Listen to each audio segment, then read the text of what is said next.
Hi, I'm Kailey, and I'm a junior at Kent. This is my second semester here. I transferred in January, and this is also my second semester involved in H2O. I came from a school in Southern Ohio called Cedarville, which is a very small, conservative Christian school, very different from Kent State, as you can imagine. I was a nursing major there and was in the program for the first 3 semesters and was approached last year and told that I couldn't continue on in the program because of missing my GPA. And upon finding this out, I was extremely disappointed. I felt such defeat and was told that I either had to change my major or transfer schools, and I decided to seek God and what He wanted, and He began to reveal His plan to me rather quickly during that couple weeks of a winter break, and I ended up transferring to Kent in January.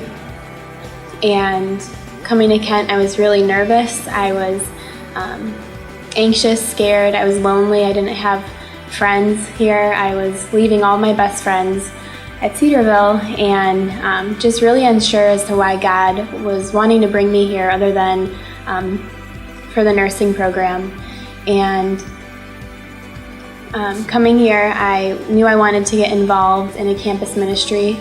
And so for the first couple weeks being at Kent, I involved myself in crew and H2O, navigators, and just filled my time trying to figure out where I best fit in.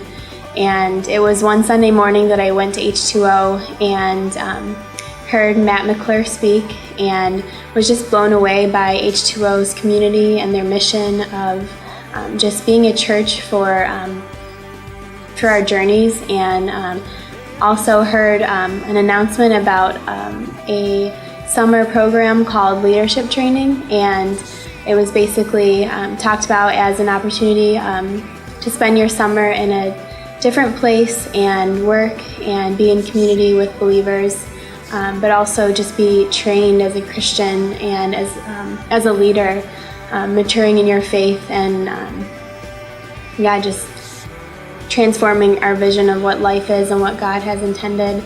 And hearing about LT, I just felt a tug in my heart that I was supposed to be going. And so I signed up that first Sunday that I went to H2O and introduced myself and said, hey, I want to go to LT, and I never turned back.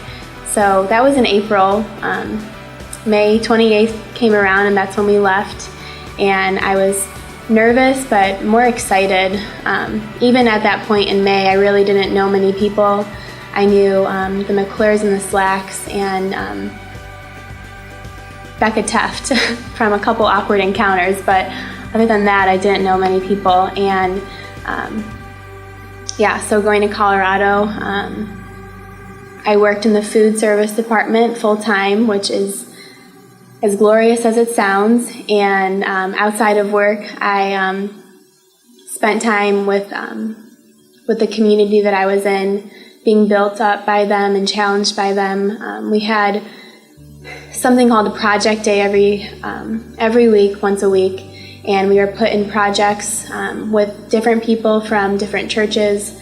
Coming back to Kent, I feel like God just gave me this new vision for how He wanted to use me, and I felt like He had just prepared me all summer to become a leader for H2O, as far as my involvement in life groups, and just feel really connected to the community here. Feel very loved and encouraged by the pastors and the families, and I'm so thankful for the relationships that I've formed these last 9 months being at Kent. And I feel like I've grown more now being at Kent than I ever did at Cedarville, which is crazy to me. I never thought God was actually going to allow me to be fruitful here, and that He was going to grow me and use me, which He totally has, and I've just been so blown away by His faithfulness to me. And that's a snapshot of my journey.